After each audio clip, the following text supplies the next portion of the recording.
You are standing in your own way, literally without realizing. And this is something that I really had to come to terms with.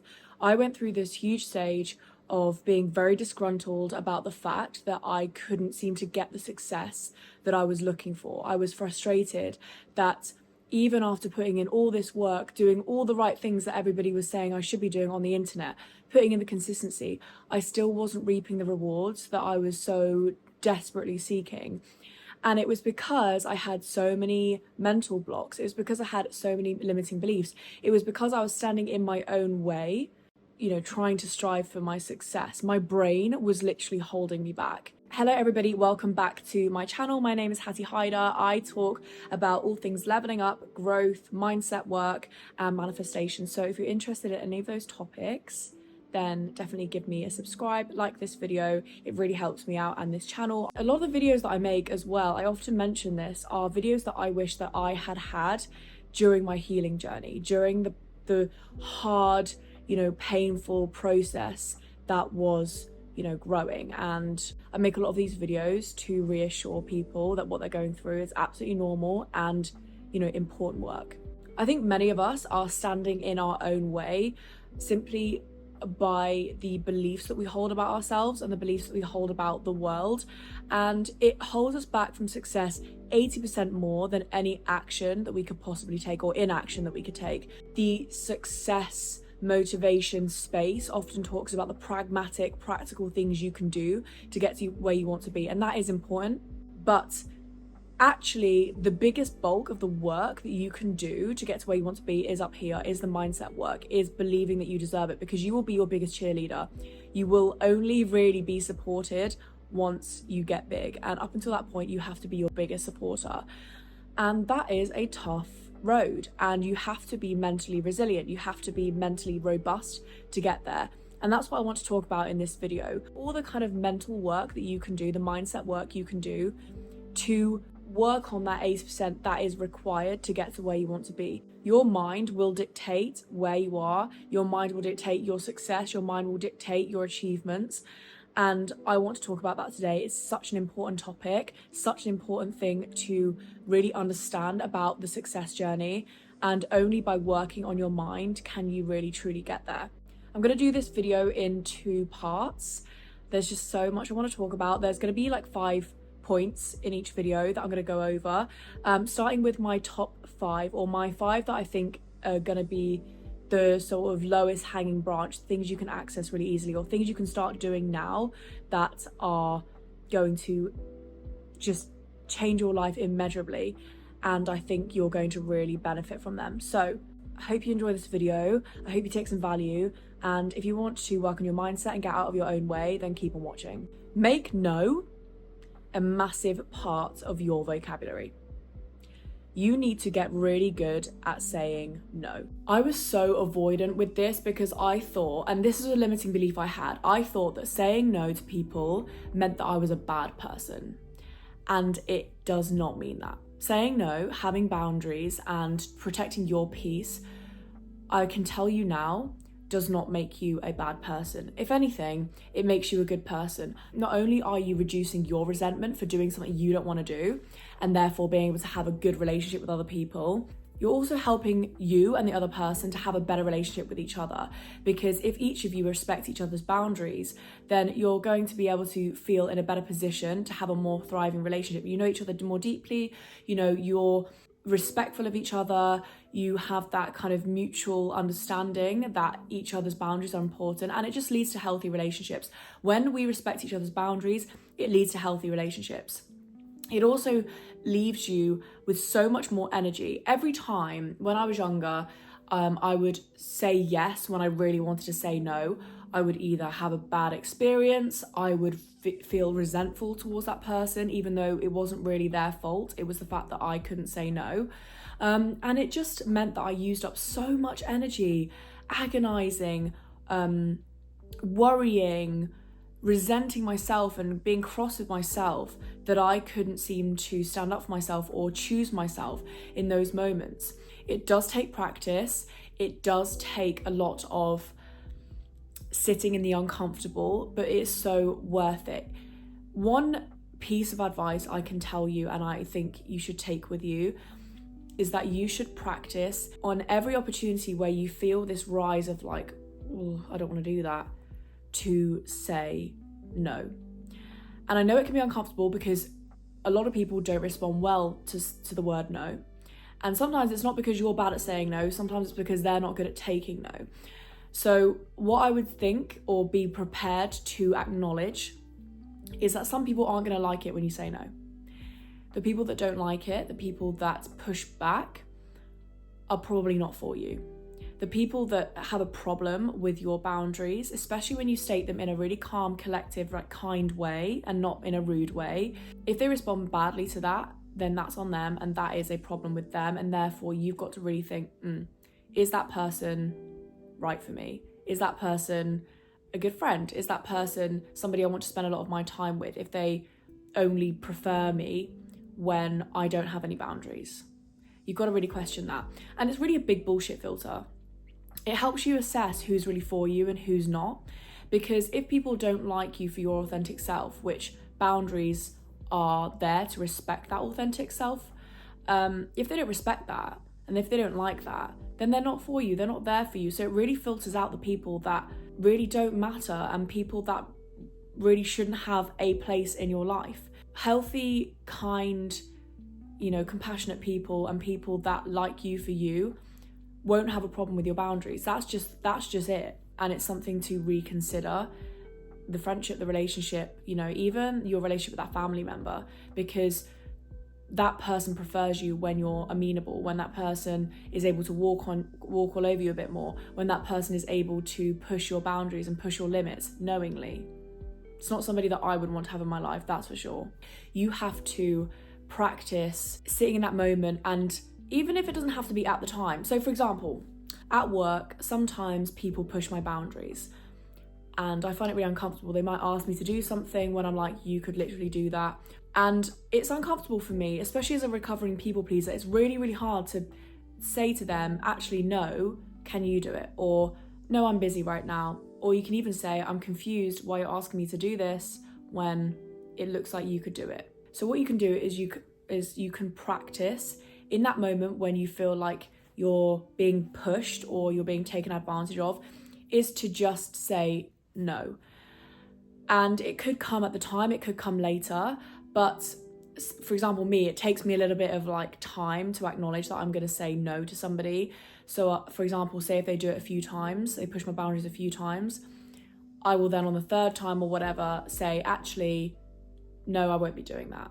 Actually, this doesn't align with me, I won't be doing that. That's okay if it takes a few times for them to push you before you say something. The fact that you're practicing saying no is incredible. The first time will be really difficult. The first time will be horrible. It will make you feel uncomfortable. You will feel guilty. You will feel bad. They will even try and make you feel bad for saying no because they're so used to you saying yes. So expect resistance. Expect people to struggle with it because they're not used to it and they're going to try and maintain the power that they formerly had on you when you didn't have any boundaries, because that keeps them happy. But anticipate it and know that it's going to be uncomfortable. Just know that standing up for yourself and choosing yourself is an uncomfortable thing. All you can do is practice it. All you can do is, when there's an opportunity where you feel resentment, where you feel like, no, I don't want to do that, just say no. And in tandem with that, practice being honest with your no. I often feel this sense of I need to make an excuse. I need to come up with some fib to tell them to almost justify why I've said no. And practicing not doing that, I guess, is the next stage. That's the stage I'm in now. I'm more than happy to say no, but saying no with honesty and true honesty is a whole other thing. And again, something you need to practice. So make no a big part of your vocabulary. You will feel all the better for it. You will literally save so much overthinking, so much emotional anxiety, so much of your time, and you get to remove people that aren't for you and that use you. And that is a very good bonus. Extended from that then is just not taking shit from people. That is something that I have really had to learn as a people pleaser. Again, it goes back to this guilt and this shame around standing up for ourselves. You don't have to take shit from people. And it's not personal, by the way, people will try and take advantage of anybody. And it doesn't matter, it's not you being specifically targeted. People who are manipulative, people that like to take advantage of other people, and narcissistic, manipulative people try their luck with everybody. And unfortunately, they tend to target people that feel shame around saying no. So it's actually dangerous not to make no a big part of your vocabulary. Dangerous people will seek out individuals that struggle with their boundaries and struggle with no, and will suck the fucking life out of them. You are not a bad person by saying no and not taking shit from people. People pleasers as well, we're very conscious of being liked, and actually trying to be liked doesn't make you liked. People like authentic people. People like people who stand up for themselves. And counterintuitively to what we think fawning will do as a people pleaser, which is to pander to what people want and to be amenable to what people want and not be polarizing in any capacity, is actually not that attractive in a friend. Being amenable doesn't actually make you likable. You will find that people are drawn to you, that you become magnetic when you're authentic, and that authenticity also includes you maybe expressing negativity sometimes, expressing negative emotions through stating boundaries, through standing up for yourself, by not taking shit, by supporting other people, by calling out bad behavior. All of those things are actually very likable qualities, because it makes people trust you and it makes people feel like they can, you're honest with them. And as long as that's done with kindness, it is a very attractive attribute to have. Yeah, wallow in your authenticity, which is positive and negative. And that is pretty magnetic from my experience. And the more I have, not taken shit from people, walked away from people, yes, okay, they might not like me, but at least I get respect. Like, I've often found that actually when I've stood up for myself, people respond quite well. And I've always been surprised at that, because as a people pleaser growing up, I often felt like, oh my God, if I express any negativity or express, that I'm upset with somebody, then that's going to make me unattractive or unappealing, or I won't be liked, and so on. Actually, I've been pleasantly surprised at the fact that it's the complete opposite. More often than not, when I stand up for myself and I choose myself and say no and uphold my boundaries, people are drawn to that, because they're like, okay, I rate that. You back yourself, and that's, magnetic, it's attractive, it's appealing. It's a recipe for success, because people know that they can't take advantage of you. When you're a successful person, you have to be so attuned to people taking advantage of you, because people will want to have access to you, because you're attractive, you're successful, you are somebody that people want to be connected to. In order to be successful, in order to thrive in success, you have to be so good at saying no and respecting yourself and choosing yourself, even if it means letting people down. If you are going around in your life trying to make sure that everybody likes you and everybody, is pleased by you, then you're never going to ever focus on yourself and focus on what really matters to you. And actually, I've discovered that the more that I focus on myself, the more resilient I have become to this idea that, oh my God, Hattie's selfish for saying no, or, oh, you're letting other people down, Hattie, by doing this. Okay, if other people are let down by the fact that I'm not going to be taken advantage of and that I'm going to choose myself, then so be it. That's absolutely fine by me. Loads of people will try and take advantage of you because they can't do it any other way. They can't garner organic respect. They have to try and manipulate it and wheedle it out of people. But saying no and having that as part of your arsenal is a very important attribute for success, because it means that you can comfortably stand up for yourself, comfortably, say no to things that you don't want to do, or that doesn't fit right with you, or you can get more attuned with your gut feeling and so on. And it just garners a lot more respect and trust in yourself, and it garners respect from other people. Other people respect people, even if they don't like them, they at least respect them for being able to stand up for themselves and having that sort of self-assured nature. It's such an important part of that success journey. Leading on from that then, which I just touched on, is trusting your gut. And I know there's a little bit of debate over this, in the sense of you shouldn't completely trust your gut and nothing else. But I think that goes without saying. And I'm specifically talking to people who historically don't trust their gut and who historically struggle to trust themselves as it is. It's not for people that already trust themselves. It's important that alongside trusting your gut, you also have to have good judgment and you have to assess a situation with as much objectivity as possible. But equally, I do and have found myself that trusting my gut has never failed me. And I think as well, when we're people that struggle to trust ourselves anyway, it's not like we haven't given things loads of chances already. It's not like we haven't questioned our gut already. So to then be like, you know what, I'm going to trust it, is actually a very radical self-acceptance thing. It's not something that we just do on a whim. So my point is, trust your gut more and assess how your gut feels. You know, I literally recently watched this true crime documentary, and this lady, she was a realtor, I don't even know how you pronounce it in American. She worked for this very sophisticated agency with big houses, expensive houses, and somebody contacted her. She was quite new, so she was quite surprised and wanted to buy this really expensive house. So it would have meant that this real estate agent would have got a lot of money, and she was like, yeah, let's go. She had horrible gut feelings about it before. She was really anxious. She asked her boyfriend to actually come and drive close by. She felt really uneasy about the whole thing, and she ended up passing away because these people weren't good people. And I know this is an extreme example, but it just made me think like, fuck, you know, maybe that gut feeling was for something. Obviously, I'm not trying to blame her for her death. It's fucking tragic. It's not her fault, that goes without saying. But it just reminded me of how important it is to trust your gut, and how important it is to go with that feeling, because it's telling you something. It's telling you something. And I think a lot of people are like, how do you tell the difference between anxiety and your gut feeling?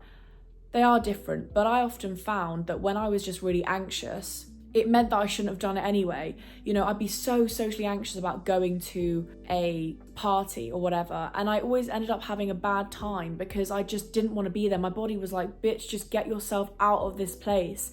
Like, this is not gonna make you feel good. And I just ignored it. Okay, yeah, it might be anxiety, but maybe your anxiety might to some extent be telling you something. It means you need to rest, recuperate, and from my experience anyway, my anxiety was healed when I started to just trust it, and then I was able to logically and rationally assess things without the anxiety getting in the way. They might be interlinked. For me personally, I feel like they were interlinked. I feel like anxiety and the gut feeling was like, why do I feel anxious? It might be my body, but my body is actually trying to protect me.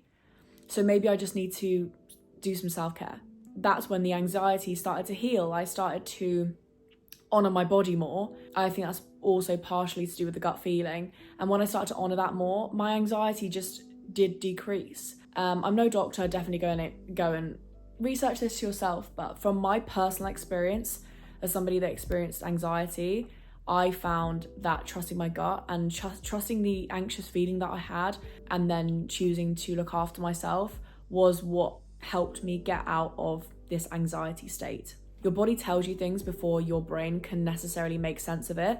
And just because you can't make sense of it logically, or you can't cognitively, intellectually make sense of why your body feels a certain way, personally, I would always advise to just trust it, because sometimes your body is telling you something that maybe you can't sense as of yet. You got to be discretional with this.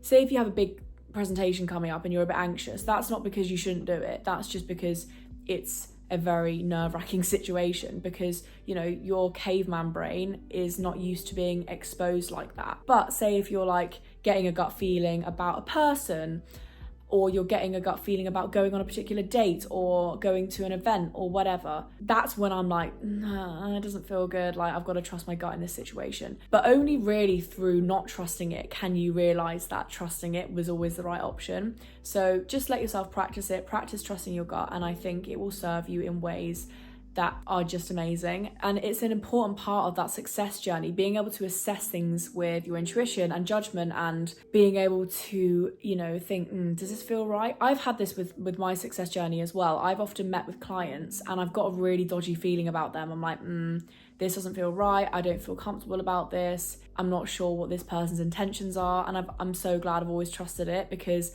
it's turned out further down the line that they have kind of been dodgy with other people and haven't been paying money that they should have been paying their dues. And I'm so glad that I trusted that, because I literally would have potentially done work for them and they wouldn't have paid me. So it's always kind of served me quite well, especially when it comes to business. I think it's a really important part that we often overlook when it comes to business or success, because we say, judgment, objectivity and so on, but it is also a really important component to marry with those two parts as well, is your gut and your gut feeling. It is truly your compass in this life. You need to command and demand more. I think especially as women, it's very difficult in a society that tells us that we need to prove ourselves rather than just demonstrate potential. We often feel like we're consistently inadequate. We'll often feel like we're consistently not doing enough, or that we haven't proved ourselves enough.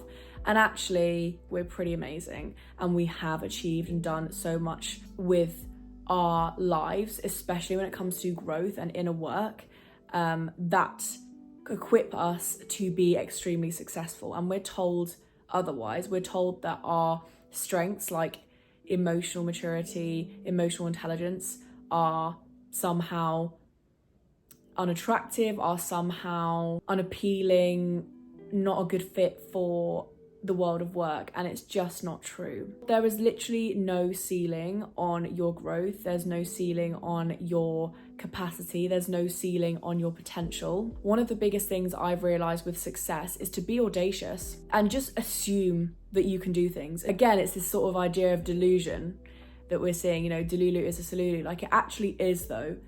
Commanding and demanding more requires the audacity of somebody with the most amount of privilege in the world, and we all know who that is. So act like that and you will command things that you could not dream of. I think about the people that I've worked for. I used to work as like an executive assistant. These people at the top who are earning six-figure salaries, who have built up a business over 10 years, and they don't know how to write a cohesive email. They don't know how to ask for what they want. They can't communicate, lead, they can't manage, they can't communicate really what they want. They don't really know necessarily what they're striving for. They make rash decisions. It's given me the impression that it is ludicrous of me to think that I'm not good enough or that I can't command certain things. And it's made me extremely audacious. My corporate job experience, my corporate work experience was met with a lot of men at the top who were overwhelmingly average. From somebody who has always strived to be above average, and I'm pretty sure if you're watching this, so are you're above average, then it's actually insane that we are not more audacious. And it's actually, obviously it's not insane, it's literally our conditioning, but we need to understand how much value we truly hold. Once we realize that, we can command and demand more. Sometimes the way we're treated isn't good enough. Sometimes the things we get aren't good enough, and it's important to command more. It goes back to this whole thing of like saying no. You can say no to inadequacy. Sometimes things are not good enough, and one of the ways that we can prove to ourselves and our body that we want growth and we want more is to literally just ask for it or state it or demand it. So it goes back to that phrase, doesn't it? If you don't ask, you don't get. This is one of the things that hold a lot of people back. They might be scared that they might come across as like an arsey woman or a bitch or whatever it is. That's valid, but there are always going to be times when people say no because you're asking for something that they're not willing to do. And only by commanding more and demanding more is there a chance of you getting it. Is there a chance of you seeking that success that you're looking for or getting on that next step of your success journey?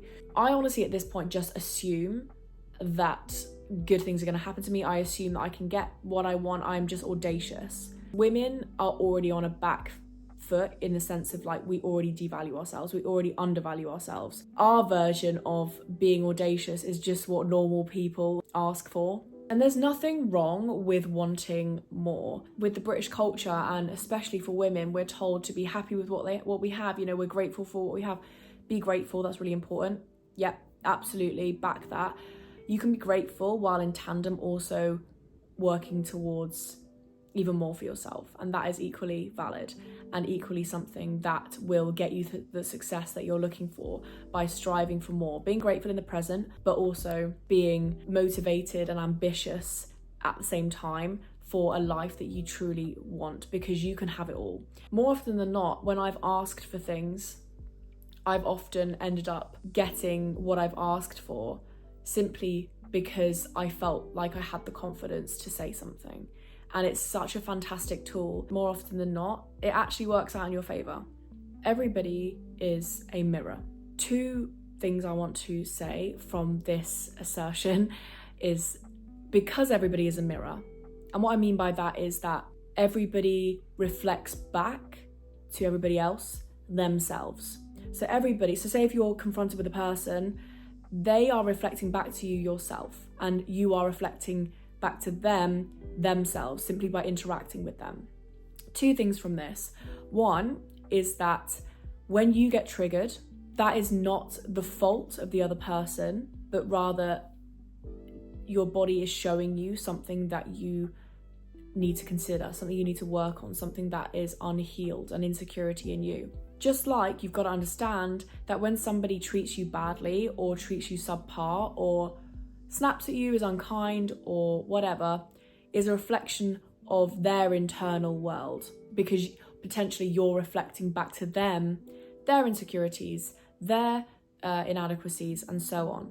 So simply by understanding that everybody reflects back to everybody else, it's important then to not take things personally. And when you don't take things personally as much, it is a recipe for success. It gets you out of your own way. You're not agonizing over, why does somebody do this? Why does somebody treat me like this? Why would somebody harm me like this? Because you understand that it's just a reflection of their inner world. It's a reflection of who they are.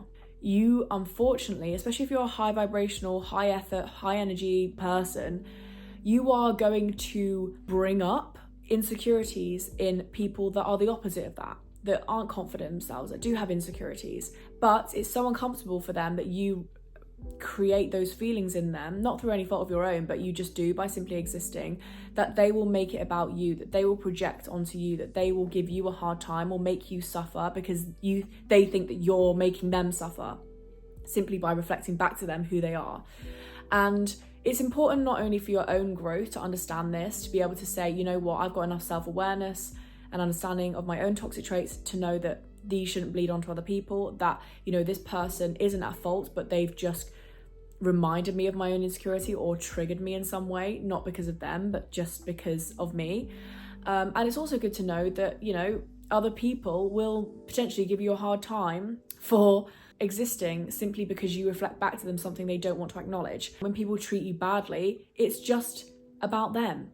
And that really just gives you a lot of closure, because you acknowledge then that, why am I even agonizing, bothering, wasting my energy thinking about or overthinking about what this person said or how they treated me or the way they behaved towards me, when it's just a reflection of what's going on in their own world. Not worrying about that stuff really saves a lot of capacity for you to work on your dreams.